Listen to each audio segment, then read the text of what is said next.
بسم الله الرحمن الرحيم الحمد لله رب العالمين والصلاة والسلام على رسوله الكريم أما بعد عزیز طلباء، آج کا یہ درس مشکات المصابیح میں کتاب الرقاق کی فصل ثانی کی حدیث نمبر 31 ہے۔ حدیث کا مجموعی نمبر 5185 ہے۔ روایت کرتے ہیں مؤلف عن ابی حاشم بن عتبہ قال عهد إلي رسول الله صلى الله عليه وسلم قال إنما يكفيك من جمع المال خادم ومركب في سبيل الله، رواه أحمد والترمذي والنسائي وابن ماجه، وفي بعض نسخ المصابح عن أبي هاشم بن عتبة بالدال بدل التاء وهو تصحیف۔ روایت ہے ابو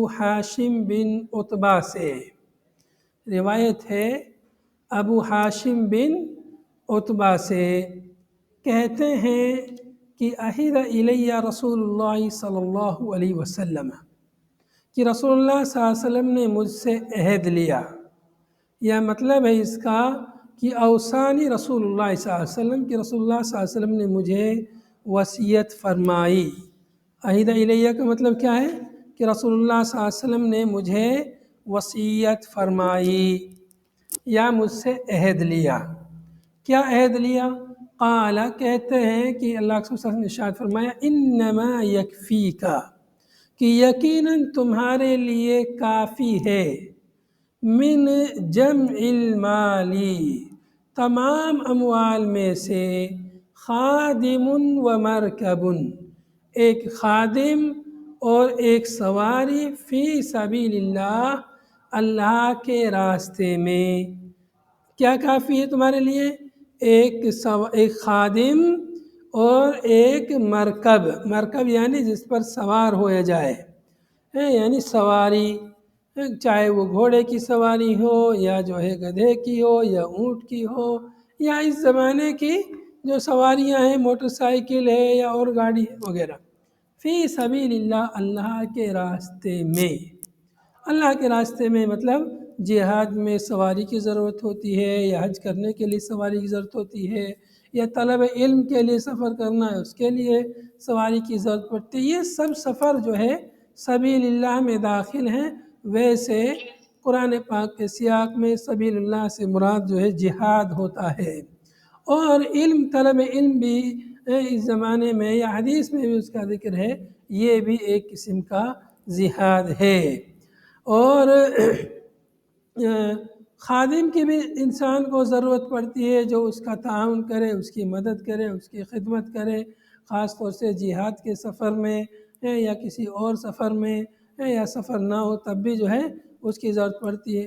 تو جو بھی دنیا جہان کا مال ہے، اس مال میں سے یہ دو چیزیں آپ کے لیے کافی ہیں، جو آپ کے جو ہے دینی کاموں میں، آخرت کے امور میں جو آپ کے لیے معاون ہیں، جو آپ کی مدد کریں گے، سواری ہے، خادم ہے، یہ چیزیں آپ کا تعاون کریں گی دنیا کے مال میں سے۔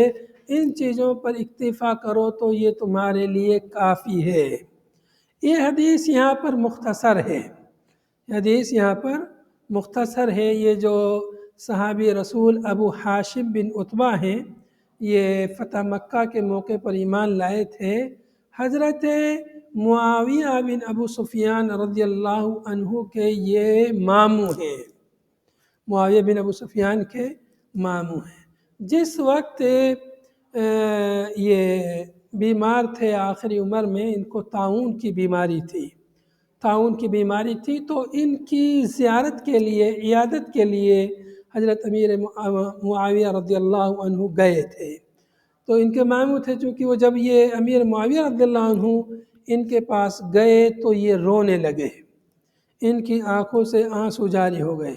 حضرت امیر معاویہ رضی اللہ عنہ نے ان سے پوچھا کہ کیوں رو رہے ہو؟ کیا اس تکلیف کے سبب رو رہے ہو جو طاعون کی بیماری کی وجہ سے تکلیف ہوئی ہے اس وجہ سے رو رہے ہو، یا کچھ اور دنیا کا کوئی سامان تم سے فوت ہو گیا ہے، کوئی چیز فوت ہو گئی ہے، کیا وجہ ہے آخر تم رو رہے ہو؟ تو انہوں نے کہا کہ ان میں سے کوئی چیز مجھے نہیں رلا رہی ہے، نہ تو تکلیف کی شدت مجھے رلا رہی ہے، اور نہ دنیا کی کسی چیز کے فوت ہونے پر یا موت کے قریب آنے سے مجھے ڈر لگ رہا ہے، موت کی وجہ سے بھی مجھے ڈر نہیں لگ رہا ہے، اور نہ ہی جو ہے اس بیماری کی وجہ سے میں رو رہا ہوں، بلکہ وجہ کچھ اور ہے۔ وجہ یہ ہے کہ اللہ کے رسول صلی اللہ علیہ وسلم نے مجھ سے عہد لیا تھا، مجھے وصیت فرمائی تھی کہ تمہارے اور اللہ کے رسول صلی اللہ علیہ وسلم نے مجھ سے کہا تھا کہ شاید کہ تم ان اموال کو پاؤ گے، اگر تم اموال کو پاؤ، یعنی اموال غنیمت، جو دشمن سے جہاد کرنے کے بعد جو اموال ملیں گے، ان اموال کو پاؤ، یا دنیا کے اموال تمہیں کسی بھی طرح ملے تو ان میں سے تمہارے لیے اتنا کافی ہے کہ ایک خادم لے لو اور جو ہے ایک سواری لے لو، یہ تمہارے لیے کافی ہے۔ تو اللہ کے نبی صلی اللہ علیہ وسلم نے مجھ سے یہ وصیت فرمائی تھی، لیکن میں اللہ کے نبی صلی اللہ علیہ وسلم کی وصیت پر عمل نہ کر سکا، اور میں نے خادم اور مرکب پر اکتفا نہیں کیا، اس لیے مجھے یہ رونا آ رہا ہے اور یہ آنسو آ رہے ہیں۔ تو یہ صحابی رسول ابو ہاشم بن عتبہ رضی اللہ عنہ کا ایک طرح سے تواضع ہے، یا انہیں احساس ہوا کہ کچھ میں نے اس سے زیادہ بھی میں نے اختیار کر لی تھی، کچھ چیزیں ایک خادم سے زیادہ یا ایک سواری سے زیادہ کو میں نے لے لیا تھا، تو اس لیے انہیں افسوس ہو رہا کہ میں نے نبی صلی اللہ علیہ وسلم کی اس وصیت پر میں عمل نہ کر سکا۔ تو یہ اس حدیث کا پس منظر ہے، یا یہ حدیث کا تکملہ ہے، اور یہ حدیث جو ہے اس بات پر دلالت کرتی ہے کہ انسان جو ہے دنیا میں جو اس کے لیے ضروری چیزیں ہیں ان پر اکتفا کر لے تو یہ اس کے لیے بہتر ہے، اور بلا ضرورت کی چیزیں اور جن کی ضرورت نہیں ہے ان تمام چیزوں کی، دنیا کی ان تمام چیزوں کو اکٹھا کرنا، جمع کرنا، یہ جو ہے بہتر نہیں ہے، مناسب نہیں ہے۔ کیوں؟ اس لیے کہ جتنی زیادہ چیزیں جمع کریں گے، جتنا مال اموال جمع کریں گے، اتنا ہی وہ دین پر عمل کرنے سے یا اللہ کی اطاعت و فرما برداری سے وہ چیزیں دور کر دیتی ہیں یا غافل کر دیتی ہیں۔ آپ دیکھیں گے جو لوگ تجارت، بزنس اور کھیتی باڑی دیگر کاموں میں مشغول رہتے ہیں، بہت سے نماز وغیرہ پڑھتے ہیں، لیکن پھر بھی بہت سے اوقات ان کی نمازیں قضا ہو جاتی ہیں، یا ان کی جماعتیں چھوٹ جاتی ہیں، یا کبھی نماز نہیں پڑھ پاتے، غافل ہو جاتے ہیں، کام میں اس قدر مشغول رہتے ہیں۔ تو اس بنا پر رغبت دلائی جا رہی ہے کہ آخرت کے امور پہ دھیان رکھو، زیادہ دنیا میں اس قدر منہمک نہ ہو جاؤ کہ اپنی آخرت کو بھول جاؤ۔ اس حدیث کو امام احمد نے روایت کیا، امام ترمذی، نسائی، ابن ماجہ نے سے روایت کیا ہے۔ وفی بعض نسخ المصابیح، مصابیح جو اس مشکات کی جو اصل ہے، اس کے بعض نسخوں میں ان ابی ہاشم بن عتبہ ہے، یعنی آخر میں عتبہ، تا کی جگہ دال اس میں لکھا ہوا ہے، بالدالی، بالدالی بدل تا کے بدلے میں دال لکھا ہے۔ وہو تصحیف، مؤلف کہہ رہے ہیں کہ وہ تصحیف ہے، درست نہیں ہے۔ یہ جو کتاب ہم پڑھ رہے ہیں مشکات المصابیح، اس کی اصل کون سی کتاب ہے؟ مصابیح السنہ۔ اس کتاب کو مؤلف نے تھوڑا ترتیب سے مرتب کیا اس کی احادیثوں کو، لیکن سیم اس کے الفاظ نہیں لیے، بلکہ اصل مصادر سے مؤلف نے احادیث کو نقل کیا۔ اس لیے اصل جو مصابیح السنہ کا جو نسخہ ہے اس میں تو عتبد ہے دال کے ساتھ، لیکن مؤلف نے جب اصل مرجع کی طرف رجوع کیا، مطلب ابو داؤد، یہ امام احمد کی کتاب مسند احمد، ترمذی، نسائی، ابن ماجہ کی طرف رجوع کیا، تو یا یہ کہ جو جس کتاب پر مؤلف نے اعتماد کیا تھا اس کتاب کی طرف رجوع کیا، تو پتہ چلا کہ یہ عتبد نہیں عتبہ ہے۔ تو اس سے اس چیز کی ہمیں اہمیت معلوم ہوتی ہے کہ جب بھی ہم کوئی کسی کا قول یا حدیث کہیں کسی کتاب سے نقل کریں فرعی مصدر سے، تو ضروری ہے کہ ہم اصل مصدر کی طرف رجوع کریں۔ جیسے ہمیں کوئی حدیث نقل کرنی ہے، ہمیں حدیث مل گئی مشکات میں یا بلوغ المرام میں، تو ہم اس پر اعتماد نہ کریں، وہاں جو حوالہ لکھا ہے اصل کتاب کا، بخاری، مسلم، ابو داؤد، سنن نسائی، ترمذی، ابن ماجہ وغیرہ کا، اس کی طرف ہم رجوع کریں، وہاں یہ حدیث انہی الفاظ کے ساتھ ہے یا کچھ فرق ہے۔ تو اس لیے اصل مصدر کی طرف رجوع کرنے کی اہمیت بھی ہمیں اس آخری لفظ سے معلوم ہوئی کہ مؤلف نے اصل مصدر کی طرف رجوع کیا تو انہیں ایک غلطی کی تصحیح کرنے کا موقع مل گیا۔ اور اس روایت کا حکم حسن درجے کا ہے، یہ روایت جو ہے علامہ البانی رحمۃ اللہ علیہ نے اسے حسن قرار دیا ہے۔ وعن عثمان بن عفان رضی اللہ عنہ، اگلی روایت حضرت عثمان بن عفان رضی اللہ عنہ سے مروی ہے، ان النبی صلی اللہ علیہ وسلم قال، کہ نبی پاک صلی اللہ علیہ وسلم نے ارشاد فرمایا، لیس لابن آدم حق فی سوا هذه الخصال، ابن آدم کے لیے ان خصلتوں کے علاوہ کوئی اس کا واجبی حق نہیں ہے۔ لیس لابن آدم نہیں ہے ابن آدم کے لیے، انسان کے لیے، حق کوئی حق نہیں ہے، فی سوا هذه الخصال، ان خصلتوں کے سوا، ان خصلتوں کے علاوہ۔ کیا خصلتیں ہیں، کیا چیزیں ہیں جو ابن آدم کا حق بنتی ہیں؟ یعنی ابن آدم کا حق بولے تو مطلب جو اسے زندگی گزارنے کے لیے جن چیزوں کی ضرورت پڑتی ہے، جو زندگی گزارنے کے لیے جو چیزیں اس کے لیے واجب ہوتی ہیں، وہ کیا ہیں؟ بیت یسکنہ ہے، یا اس کو خصال پہ عطف کرتے ہیں تو بیتن پڑھ لو، اس پہ عطف نہیں کرتے ہیں، ابتدائی جملہ مانتے ہیں تو بیتن پڑھ لو۔ بیت یسکنہ، جس گھر میں وہ سکونت اختیار کرتا ہے، گھر جس میں وہ سکونت اختیار کرے، جس میں وہ رہے سہے، جس میں زندگی گزارے، رہنے سہنے کے لیے، تاکہ سردی سے، گرمی سے، برسات سے بچے، اس کے لیے گھر کی انسان کے لیے ضرورت ہوتی ہے۔ تو پہلی چیز کیا ہوئی جس کی انسان کے لیے ضرورت ہے؟ گھر۔ وَثَوْبٌ يُوَارِي بِهِ عَوْرَتَهُ، یا یہ کہ کپڑا جس کے ذریعے وہ اپنی عورت یعنی شرمگاہ، عورت کا معنی کیا ہے؟ شرمگاہ، جس کے ذریعے وہ اپنی شرمگاہ کو چھپا سکے، یواری بِهِ عَوْرَتَهُ، جس کے ذریعے وہ اپنی ستر کی پردہ پوشی کر سکے۔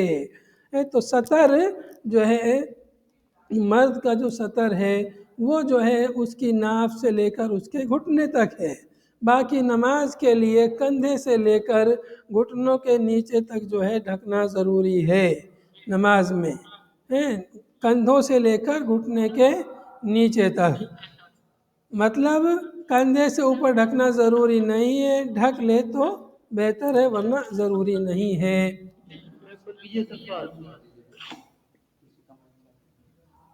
ہاں تو مائک بند ہو گیا ہے، شور ہو رہا تھا۔ ثوب یواری بہ عورتہ، کپڑا ضروری ہے ایک انسان کے لیے جس کے ذریعے وہ اپنی شرمگاہ کی ستر پوشی کرے۔ عورت کی عورت جسے ہم اردو میں بولتے ہیں امراتن، عربی میں امراتن بولتے ہیں، ہم اردو میں اس کو عورت بولتے ہیں، اس لیے کہ عورت مکمل جو ہے پردے کی چیز ہے، ستر پوشی کی چیز ہے، اس لیے اردو میں اسے عورت بولتے ہیں کہ عورت کا مکمل پردہ ہے، مکمل طور پر وہ اوپر سے نیچے تک چھپانے کی چیز ہے، اس لیے اس پر پردہ بھی اوپر سے نیچے تک، سر سے لے کر پیر تک اس پر پردہ ضروری ہے۔ باقی جو ہے کفین اور پیروں کے بارے میں، چہرے کے بارے میں کچھ علماء کا اختلاف ہے، لیکن راجح یہی ہے کہ چہرے کا بھی پردہ ضروری ہے۔ تو دو چیزیں ہو گئی، بیت اور ثوب، کیا ہو گیا؟ گھر، مکان اور کپڑا۔ تیسری چیز ہے وَجِلْفِ الْخُبْزِ، اس کو جلف جیم کے کسرہ اور جیم کے فتحہ کے ساتھ دونوں طرح اسے پڑھا گیا ہے، نیچے معنی دیا ہوا الجلف الخبز الغلیظ الیابس، خشک موٹی روٹی، خشک موٹی روٹی، وقد یراد به الظرف الذی یوضع به، اور کبھی کبھی اس سے وہ برتن بھی مراد ہو سکتا ہے جس میں روٹی کو رکھا جائے۔ تو یہاں پر مراد ہے خشک روٹی، یا یہ کہ بغیر سالن کی روٹی، جب روٹی کو آپ سالن میں نہیں ڈبوئیں گے تو روٹی کیا ہوگی؟ روٹی خشک ہوگی. تو اس لیے بعض نے اس کا مفہوم بیان کیا بغیر سالن کی روٹی. یا بعض نے مفہوم بیان کیا ہے کہ موٹی اور خشک روٹی. والماء چوتھی چیز پانی، جو انسان کی ضروری چیز ہے. تو اس حدیث میں یا یہ کہ روٹی اور پانی کو ایک ساتھ ایک مان لو، یہ کھانے پینے کی چیز ہے، اس کو ایک مان سکتے ہیں تو تین چیزوں کا کوئی حدیث میں ذکر ہے. اور روٹی کو اور پانی کو الگ الگ مانتے ہو تو چار چیزوں کا ذکر ہو جائے گا. آپ لوگ جو ہے سائنس میں یا یہ کہ جو عصری علوم کی کتابیں ہیں جو یہ معاشیات وغیرہ، اس میں پڑھا ہوگا آپ لوگوں نے کہ انسان کی بنیادی ضرورت روٹی، کپڑا اور مکان. روٹی، کپڑا اور مکان آپ نے پڑھا ہوگا. ان تینوں چیزوں کا ذکر اس حدیث میں ہے. یہ روٹی کا آخر میں ذکر ہے، کپڑے کا ذکر ہے، اس کے پہلے مکان کا ذکر ہے. ترتیب انہوں نے اس میں مطلب تھوڑی سی الٹی ہے، لیکن تینوں چیزیں انسان کی گویا بنیادی ضرورتیں ہیں جو انسان کو عام طور پر جن کی ضرورت پڑتی ہے. روٹی کہاں ہے؟ کیونکہ عرب میں عام طور پر غذا اس زمانے میں روٹی ہی ہوتی تھی. اور آج بھی بہت سارے علاقوں میں، ہندوستان ہی میں بہت سے علاقوں میں روٹی عام غذا ہے. جیسے ہریانہ، پنجاب، راجستھان وغیرہ میں زیادہ تر لوگ روٹی ہی کھاتے ہیں. لفظ کھانا کھانے کے لیے روٹی کا لفظ استعمال کرتے ہیں. آپ کھانا کھا لیے، آئیے کھانا کھائیے، اس کے لیے بولتے ہیں چلیے روٹی کھا لیجئے، کیا آپ نے روٹی کھا لی ہے؟ تو اس طرح کھانے کے لیے روٹی کا لفظ. ایسے ہی حدیث میں بھی کھانے کے لیے، کھانے پینے کے لیے خبز کا لفظ استعمال ہوا، اس لیے کہ اس زمانے میں وہاں پر خبز ہی زیادہ مستعمل تھی. تین یا چار چیزوں کا اس حدیث میں ذکر آیا ہے کہ یہ انسان کی بنیادی ضرورت ہے، اس کے علاوہ انسان کا کوئی اور حق نہیں بنتا ہے، ایسا اس حدیث میں کہا گیا ہے. لیکن یہ حدیث ضعیف ہے. حدیث کیا ہے؟ یہ ضعیف حدیث ہے. علامہ البانی رحمۃ اللہ علیہ نے اس کو ضعیف قرار دیا ہے، اور بعض محققین نے موضوع بھی قرار دیا ہے، یا بعض نے کہا ہے کہ یہ موضوع کے قریب ضعیف جدہ ہے. موضوع کے قریب یہ ضعیف جدہ ہے. باقی مفہوم آپ دے سکتے ہیں، یہ انسانی ضرورتیں ہیں، روٹی، کپڑا، مکان، مطلب ان کا اس حدیث میں گرچہ حدیث ضعیف ہے لیکن جیسے سکنے کا ذکر ہے تو بیوی بچے کے لیے شوہر پر سکنا ضروری ہے، شوہر کے لیے مطلب وہ چیز ضروری ہے. ابھی ہم نے تفسیر میں پڑھا تھا بیوی کے لیے کپڑا اور اس کا کھانا پینا ضروری ہے ادا کرنا. اگر اس کو طلاق بھی دے دیا، اس کا بچہ اس کے پاس ہے تو بھی اس کے لیے نان و نفقہ دینا، عدت میں ہے اگر تب بھی اس کے لیے نان و نفقہ دینا ہے. مطلب کھانا پینا، اوڑھنا پہننا، بچھونا، رہنا سہنا، یہ اس کے لیے دینا ہے. تو یہ چیزیں ضروری ہیں. یہ تو ہمیں دوسری صحیح حدیث سے ان کا پتہ چلتا ہے کہ یہ ضروری ہے. لیکن یہ کہنا کہ ان کے علاوہ کوئی ضروری نہیں ہے، ان کے علاوہ بھی کوئی اور چیز بھی ضروری اور انسان کا حق ہو سکتی ہے. اس اعتبار سے یہ حدیث چونکہ ضعیف ہے، اس لیے ہم یہ نہیں کہہ سکتے کہ صرف یہی ضروری ہے اور ضروری نہیں ہے. لیکن یہ ہے کہ یہ انسان کی بنیادی ضروریات میں سے یہ چیزیں ہیں. مطلب اس حدیث کا مطلب یہاں لانے کا مطلب یہ ہے کہ انسان کو جو ہے دنیا سے زہد اختیار کرنا چاہیے، آخرت کی فکر کرنی چاہیے. دنیا میں بس اتنا مل جائے تو اسی پر اسے اکتفا کرنا چاہیے. یہ اصل مقصد ہے حدیث کو یہاں لانے کا. اگلی روایت ہے وعن سہل بن سعد رضی اللہ عنہ قال جاء رجل فقال یا رسول اللہ دلنی على عمل اذا انا عملته احبني الله واحبني الناس قال ازهد في الدنيا يحبك الله وازهد فيما عند الناس يحبك الناس. روایت حضرت سہل ابن سعد رضی اللہ عنہ سے ہے. وہ کہتے ہیں کہ ایک آدمی رسول اللہ صلی اللہ علیہ وسلم کے پاس آیا. اب یہاں پر آدمی کا ذکر نہیں ہے، نام نہیں ہے کہ وہ آدمی کون ہے، وہ آدمی کون ہے اس کا نام نہیں ہے. تو چونکہ نام کا ذکر نہ ہونا یہ بھی ہمیں کچھ نہ کچھ سکھلاتا ہے. کیا سکھلاتا ہے؟ یہ سکھلاتا ہے کہ اگر کوئی کسی چیز کا ذکر ہو رہا ہے اس میں اگر اس کا نام لیں گے تو اس سے ان کی تنقیص ہوگی یا اس کو اچھا نہیں لگے گا، تو اس میں مطلب اس کو نام ذکر نہیں کرنا چاہیے۔ یہ فائدہ ہمیں معلوم ہوا۔ تو ایک آدمی آیا، اس نے کہا اے اللہ کے رسول دلنی علی عمل، میری رہنمائی کیجئے ایسے عمل کی کہ اذا انا عملتہ، جب میں اس کام کو کروں، اس عمل کو کروں تو اللہ بھی مجھ سے محبت کرے اور دنیا والے لوگ بھی مجھ سے محبت کرے، اللہ بھی مجھ سے محبت کرے اور لوگ بھی مجھ سے محبت کرے، ایسا کام مجھے بتلائیے۔ مطلب میں سب کا چہیتا بن جاؤں، سب کا محبوب بن جاؤں، دنیا والوں کا بھی اور آخرت میں اللہ تعالیٰ کا بھی محبوب بن جاؤں۔ تو اس طرح سے اس حدیث میں اس آدمی نے آ کے یہ سوال کیا تھا، اس آدمی نے یہ سوال کیا۔ اللہ کے نبی صلی اللہ علیہ وسلم نے اس کے لیے فرمایا ازہد فی الدنیا یحبک اللہ، دنیا میں زہد اختیار کیجئے، اللہ تعالیٰ تم سے محبت کرے گا، اللہ تم سے محبت کرے گا۔ دنیا میں زہد اختیار کیجئے، اللہ تعالیٰ تم سے محبت فرمائے گا۔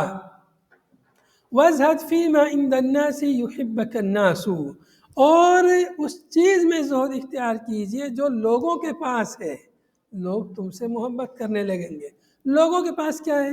لوگوں کے پاس مطلب کسی مال ہے، منصب ہے، شہرت ہے، اس سے دور رہیے۔ تو لوگ سوچیں گے کہ ہاں یہ ہمارے مال پر حملہ نہیں کر رہا ہے، ہمارے مال کو نہیں چاہ رہا ہے، ہمارے منصب کو غصب نہیں کرنا چاہ رہا ہے، تو لوگ محبت کریں گے۔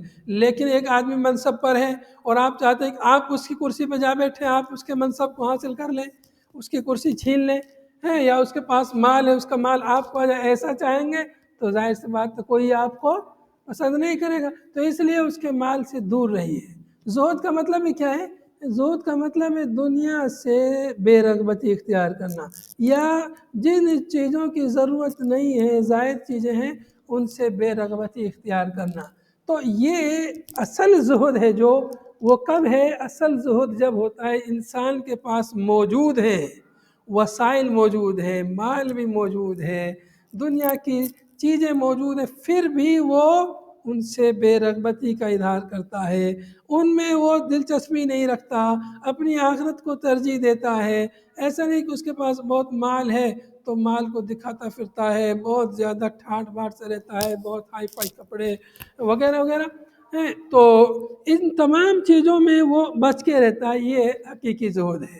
لیکن کسی کے پاس ہے ہی نہیں، کنگال ہے، مسکین ہے، فقیر ہے، بولے کہ میں تو زاہد ہوں، زہد اختیار کیا میں نے، تو یہ زہد نہیں ہے۔ حقیقی زہد وہ ہے کہ انسان کے پاس طاقت ہے دنیا میں رغبت رکھنے کی، پھر بھی وہ رغبت نہیں رکھ رہا ہے، تو یہ زہد ہے۔ حضرت عبداللہ ابن مبارک رحمہ اللہ سے کسی نے کہا اے زاہد، اے دنیا سے زہد اختیار کرنے والے، اس نے کہا کہ ہم کہاں زاہد ہیں، زاہد تو عمر بن عبدالعزیز تھے کہ دنیا جن کے پیچھے بھگی آتی تھی پھر بھی وہ دنیا میں رغبت نہیں رکھتے تھے، ہر طرح کا جاہ مال اور ساری چیزیں ان کے پاس متوفر تھی، وقت کے خلیفہ تھے اور حکومت کے سارے خزانوں کے مالک تھے، لیکن پھر بھی دنیا سے بے رغبتی انہوں نے اختیار کی، یہاں تک کہ جب ان کی وفات ہوئی تھی، جب عمر بن عبدالعزیز کی وفات ہوئی تو کتنا مال انہوں نے ترکے میں چھوڑا تھا؟ صرف 18 دینار انہوں نے ترکے میں چھوڑا تھا، 18 دینار ترکے میں چھوڑا، 12 لڑکے تھے ان کے، 18 میں سے 9 دینار ان کے قبر کھودنے اور کفن وفن وغیرہ میں لگ گئے ہیں، صرف 9 دینار بچے جو ان کے بچوں کے لیے ورثہ میں ملا تھا۔ حضرت عمر بن عبدالعزیز سے لوگوں نے پوچھا اپنے بچوں کے لیے کیا چھوڑا ہے؟ انہوں نے کہا کہ میں نے اللہ کا تقوی چھوڑا ہے اپنے بچوں کے لیے، مطلب ان کی تربیت تقوی پہ چھوڑی ہے۔ جو شخص اگر میں نے ان کو نیک بنایا ہے تو اللہ تعالیٰ کا وعدہ ہے کہ اللہ تعالیٰ نیک لوگوں کو ضائع نہیں کرتا، قرآن میں اللہ کا وعدہ ہے میں نے انہیں نیک بنایا ہے، اللہ انہیں ضائع نہیں کرے گا۔ اور ہاں، میں نے ان کے لیے مال نہیں چھوڑا ہے کہ اس مال کو اختیار کر کے وہ اپنے رب کی نافرمانی کریں۔ تو رب کی نافرمانی کے لیے میں نے ان کے لیے مال بھی نہیں چھوڑا ہے، اور کیا چھوڑا ہے؟ تقویٰ چھوڑا ہے، کہ اگر ہے کہ اللہ تعالیٰ کا وعدہ اللہ انہیں ضائع نہیں کرے گا۔ چنانچہ عمر بن عبدالعزیز کے بیٹے، جو یہ وراثت میں جنہیں کچھ نہیں ملا تھا، ایک وقت ایسا آیا کہ ان کے بیٹے اللہ کے راستے میں 100 گھوڑے اللہ کے راستے میں جہاد کے لیے انہوں صدقہ کرتے تھے، اتنا مالدار کر دیا۔ اور ان کے بعد میں ہشام بن عبد الملک آئے تھے، جب خلیفہ بنے تو انہوں نے کسی عالم سے جو اس بارے میں پوچھا تو انہوں نے یہی نصیحت کی تھی عمر بن عبدالعزیز کے واقعے کی۔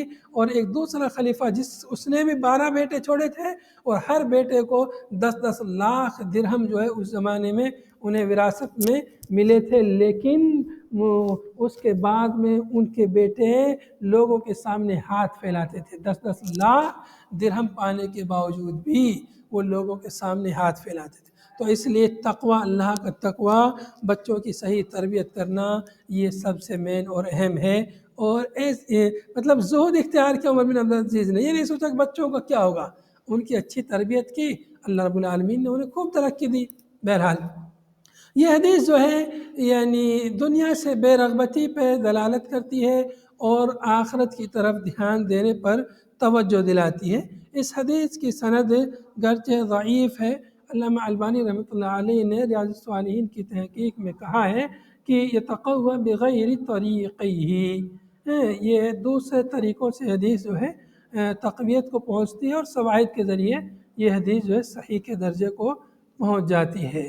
صحیح الجامع میں بھی علامہ البانی رحمۃ اللہ علیہ نے اس معنی کی ایک حدیث سے اس کو جو ہے صحیح قرار دیا ہے۔ لیکن حدیث یہ جو ہے بعض علماء نے اس کو منکر کہا ہے، بعض نے اس کو جو ہے ضعیف کہا ہے۔ لیکن اذھب فی الدنیا یحبک اللہ واذھب فیما عند الناس یحبک الناس، سلسلہ صحیحہ میں بھی علامہ البانی نے اسے صحیح کہا ہے، یا یہ کہا ہے کہ یہ جو ہے کم سے کم حسن درجے کی ہے، واللہ اعلم۔ اگلی روایت ہے جی، یحب پڑھیں گے یا یحب پڑھیں گے؟ اذھب فی الدنیا، یہاں پر اعراب لگا ہوا ہے یحبہ کا، با کے فتحہ کے ساتھ اعراب لگا ہوا ہے۔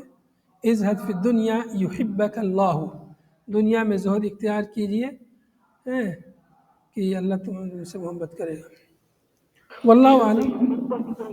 جی جی، احب یحب ہے اصل میں، تو وہ تو ہے، لیکن ہو سکتا ہے یہاں پر جو ہے ان وغیرہ پوشیدہ ہو یا کچھ اور چیز ہو، یحب بھی پڑھ سکتے ہیں، ظاہر تو یہ یحب ہو، لیکن نحو کا باب بہت وسیع ہے، ہو سکتا ہے کوئی تعویل ہو، واللہ اعلم۔ اگلی روایت دیکھیں گے، وعن ابن مسعود رضی اللہ عنہ ان النبی صلی اللہ علیہ وسلم نام علی حصیر۔ حضرت عبداللہ ابن مسعود رضی اللہ عنہ سے روایت ہے کہ نبی پاک صلی اللہ علیہ وسلم حصیر پر سو گئے۔ حصیر یعنی چٹائی، حصیر چٹائی یا بوری، بستر، بوریا پہ سو گئے، جو خاص طور سے مطلب کھجور کی جو چٹائی رہتی ہے، پھر اس میں دھاگوں سے اس کو بنا رہتا ہے، پھر اس پر جب لیٹتے ہیں تو جسم میں جو ہے داغ نشان پڑ جاتے ہیں۔ وقد اثر فی جسدی، یہ چٹائی جو ہے آپ کے جسم مبارک میں مؤثر ہو گئی، اس نے نشان پیدا کر دیا آپ کے جسم میں۔ لیٹنے کی وجہ سے جو کھجور وغیرہ کی چٹائی رہتی ہے جو سخت رہتی ہے، نرم نہیں رہتی، تو اس پر بیٹھنے سے، لیٹنے سے جسم میں نشان پڑ جاتے ہیں۔ فقال ابن مسعود رضی اللہ عنہ، ابن مسعود رضی اللہ عنہ نے کہا، یا رسول اللہ، اے اللہ کے رسول، لو امرتنا ان نبسط لک ونعمل، اگر آپ ہمیں حکم دیں کہ ہم آپ کے لیے بچھائیں، یعنی نرم بستر، ونعمل، اور ہم بنائیں آپ کے لیے اچھا بستر، نرم بستر، جس میں آپ کو جو ہے تکلیف نہ ہو، پریشانی نہ ہو۔ نیچے حاشیے میں دیا ہوا ہے، اے نعمل لک ثوبا حسنا، کہ ہم آپ کے لیے اچھا کپڑا بنائیں، اس کپڑے کو بچھا کر کے، بستر پر بچھا کر کے اس پہ آپ لیٹیں، تاکہ یہ تکلیف آپ کو نہ ہو، یہ پریشانی آپ کو نہ ہو۔ اللہ کے رسول صلی اللہ علیہ وسلم نے ارشاد فرمایا، ما لی وللدنیا، ما نافیہ ہے یا ما استفہامیہ، دونوں ہی دونوں مفہوم ہو سکتا ہے۔ مالی ولی دنیا، کیا ہے مجھے اور دنیا کو، دنیا کو مجھ سے کیا لینا دینا، مجھے دنیا سے کیا لینا دینا، میرا دنیا سے کیا سروکار، دنیا کا مجھ سے کیا سروکار۔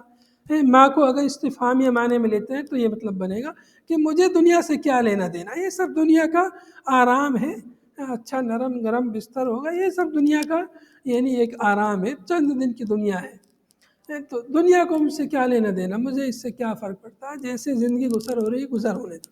یا ماں کو نافیہ مان لو، ماں کو نافیہ مانتے ہیں تو دنیا کو مجھ سے کچھ لینا دینا نہیں، مجھے دنیا سے کوئی لینا دینا نہیں، یہ مفہوم ہو جائے گا۔ وما انا والدنیا الا کراکب استظل تحت شجرۃ، وما انا اور نہیں ہوں میں، وما انا اور نہیں ہوں میں، والدنیا اور دنیا، الا مگر کیسے، کراکب سوار کے جیسے، سوار یعنی مسافر، سواری پہ جو سوار کر رہا، کراکب اس مسافر کے جیسے، اس سوار کے جیسے، استظل تحت شجرۃ جو کسی درخت کے نیچے سایہ حاصل کر رہا ہو۔ مسافر آدمی ہے، تھک گیا، چلو درخت کے نیچے تھوڑا آرام کر لو، بس ایسے ہی دنیا میں ہم لوگ آئے ہیں، اس سے زیادہ نہیں ہے۔ ثم راح وترکہا، پھر وہ آدمی وہ چل دیا وہاں سے، وترکہا اور اس درخت کو چھوڑ دیا اس نے۔ تو ایسے ہی ہم اس دنیا میں آئے ہیں، یہ دنیا معمولی بس جیسے ایک آدمی سواری پر بیٹھا ہے اور درخت کے نیچے رک گیا ہے، اور اگر وہ سواری ہی پر ہے، درخت کے نیچے آرام کر رہا ہے، تھوڑا سانس لے رہا ہے، تھوڑا سستا رہا ہے، تو یہ مطلب اس بات پہ دلالت کرتا ہے کہ بہت کم وہ وہاں رکے گا۔ درخت کے نیچے وہ سوچے گا کہ مجھے ابھی میری منزل بہت دور ہے، مجھے آگے جانا ہے، تو وہاں وہ اہتمام نہیں کرے گا کہ چلو یہاں پر بستر بچھاؤں اور یہاں پر پنکھے کا اہتمام کروں، گرمی ہے تو، یا ٹھنڈی ہے تو یہاں پر یہ اہتمام کروں۔ وہ مسافر بولے مجھے بھی یہاں سے جانا ہے، مجھے کیا کرنا ہے یہاں پر۔ تو انسان جب کہیں اسے جانا رہتا ہے، سوچا مجھے یہاں کم دن رکنا ہے، تو وہ زیادہ وہاں کچھ اہتمام نہیں کرتا۔ تو ایسے دنیا میں بھی آخرت کے مقابلے میں کچھ بھی نہیں دنیا کا رکنا۔ تو ایسے آپ نے فرمایا کہ یہ دنیا میں اور دنیا نہیں ہے مگر ایسے ہی جیسے ایک راکب ہے۔ گویا نبی صلی اللہ علیہ وسلم اپنے آپ کو راکب سے تشبیہ دے رہے ہیں، ایک سوار سے تشبیہ دے رہے ہیں، اور اس درخت کو اور اس کے سایہ کو دنیا سے تشبیہ دے رہے ہیں کہ دنیا میں ہم یہ تھوڑی سی مدت آئے ہیں، ہماری اصلی منزل تو آخرت ہے۔ اس لیے ہمیں اس دنیا کے چھوٹے موٹے آرام کی فکر نہیں کرنی چاہیے، اپنے آخرت کے آرام کی، ہمیشگی کے آرام کی ہمیں فکر کرنی چاہیے، جو کبھی بھی ختم ہونے والی زندگی نہیں ہے۔ اس لیے اس زندگی کو نرم گرم بنانے کی ضرورت ہے، وہ زندگی وہاں کا بستر اچھا بنے، وہاں کا فراش، وہاں کا بچھونا، وہاں کے مکان، وہاں کے گھر، وہاں کی چیزیں وہ سب اچھی بنے، اس کی ہمیں فکر کرنی چاہیے۔ یہ دنیا تو چند روزہ ہے، اس دنیا سے ہم جو ہے چلے جائیں گے۔ اسی جیسے مفہوم کی ایک روایت ہے جس میں اللہ کے نبی صلی اللہ علیہ وسلم نے فرمایا کن فی الدنیا کأنک غریب او کأنک عابر سبیل، دنیا میں ایسے ہو جا جیسے ایک عابر سبیل، راستے کو کراس کرنے والا، یا اجنبی آدمی، جیسے اجنبی آدمی اس کے جیسے ہو جا۔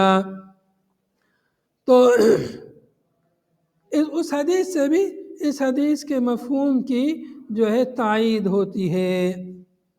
تو گویا کہ حدیث کو لانے کا مطلب یہ ہے کہ انسان کو اپنی آخرت کی پرواہ کرنی چاہیے، نہ کہ اپنی دنیا کی پرواہ اسے کرنی چاہیے۔ یہی اس حدیث کا مفہوم ہے۔ دنیا میں رغبت رکھنے کی انسان کو زیادہ فکر نہیں کرنی چاہیے، آخرت جو ہمیشگی کی زندگی ہے اس کی فکر کرنی چاہیے۔ رواہ احمد و ترمذی و ابن ماجہ، اس حدیث کو امام احمد اور امام ترمذی اور ابن ماجہ نے اس کو روایت کیا ہے۔ علامہ البانی رحمۃ اللہ علیہ نے اس حدیث کے بارے میں کہا ہے صحیح لغیرہ، کہ یہ حدیث جو ہے صحیح لغیرہ ہے، یعنی دیگر حدیثوں کی وجہ سے یہ حدیث جو ہے صحیح کے درجے کو پہنچ جاتی ہے۔ ھذا وصلی اللہ وسلم علی نبینا محمد وعلی آلہ وصحبہ اجمعین، سبحانک اللہم وبحمدک، نشہد ان لا الہ الا انت، نستغفرک ونتوب الیک۔